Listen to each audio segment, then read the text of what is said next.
Maître Maisonneuve, d'un point de vue juridique, à quel moment on passe d'une mésentente conjugale à une infraction pénale? Alors l'infraction pénale, il faut bien sûr la caractériser. Il est clair que la mésentente conjugale n'est pas constitutif d'une infraction, sinon il y aurait énormément effectivement de poursuites dans ce pays.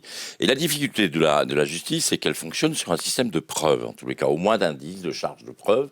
Et la question de l'emprise psychologique ou de la violence ou des violences psychologiques, c'est dans le cadre d'un débat strictement judiciaire, la victime présumé, va se trouver confronté à une démonstration de la réalité de cette emprise et des conséquences de cette emprise sur la violence qui lui est faite finalement.